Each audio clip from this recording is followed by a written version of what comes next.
Hello friends, good morning. ఈ దినాల్లో ఎక్కువ యవనస్తులు ఇలా బాధపడుతూ ఉంటారు. నాకు మాట్లాడడానికి ఎవరు లేరు, నాకు ట్రూ ఫ్రెండ్స్ ఎవరు లేరు, నేను ఏదైనా బాధ చెప్పుకునడానికి ఎవరు లేరు. ఎందుకంటే ఒకవేళ నేను ప్రాబ్లం చెప్తే వాళ్ళు నన్ను అసహ్యించుకుంటారో, లేకపోతే నన్ను లోకుగా చూస్తారో, లేకపోతే నా మాటల వల్ల లేకపోతే నా జీవితం వల్ల హేళన చేస్తారేమో అని చాలా వరకు భయాందోళనలో వాళ్ళ జీవితాలు లీడ్ చేస్తూ ఉంటారు. ఇది నా దేవుడు నీకు ఇస్తున్న వాగ్దానం ఏంటి అనంటే యెషయా 43:1 భయపడకుము, పేరు పెట్టి నేను పిలిచి ఉన్నాను, నీవు నా సొత్తు. ఈ దినాల్లో మీరు దేనికి భయపడుతున్నారు? మీ జీవితం, మీ కెరియర్ ఏమైపోతుందని భయపడుతున్నారా? లేకపోతే ఇంకా ఏదైనా విషయాలు అయి ఉండొచ్చు. మేబీ అది లవ్ ఫెయిల్యూర్ అయి ఉండొచ్చు, లేకపోతే మీ పర్సనల్ ప్రాబ్లమ్స్ అయి ఉండొచ్చు, ఫ్యామిలీ ప్రాబ్లమ్స్ అయి ఉండొచ్చు.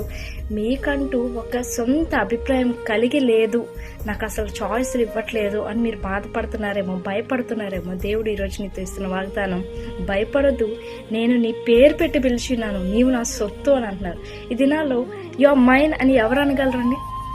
ఎవరు అంటారు?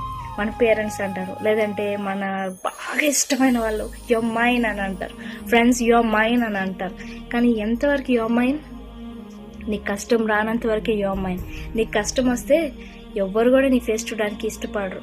నీ ఫేస్ చూడడానికి ఇష్టపడలేని వాళ్ళే మైన్ అనుకుంటే, నిన్ను ప్రేమించి నిన్ను రక్షించి నీ కొరకు చనిపోయి తిరిగి లేచిన దేవుడు యువర్ మైన్ అంటే నువ్వెందుకు ఆయన దగ్గరికి వెళ్ళట్లేదు? ఒకసారి ట్రై చేయొచ్చు కదా. దేవుని దగ్గరికి వెళ్ళండి, శాంతి సమాధానాలు ఉంటాయి. అన్నిటికి మించి ఆయన చాలా ప్రేమించే దేవుడు. నువ్వు ఆయన ప్రియ శిష్యుడివి, శిష్యురాలివి. దేవుడిని దీవించును గాక.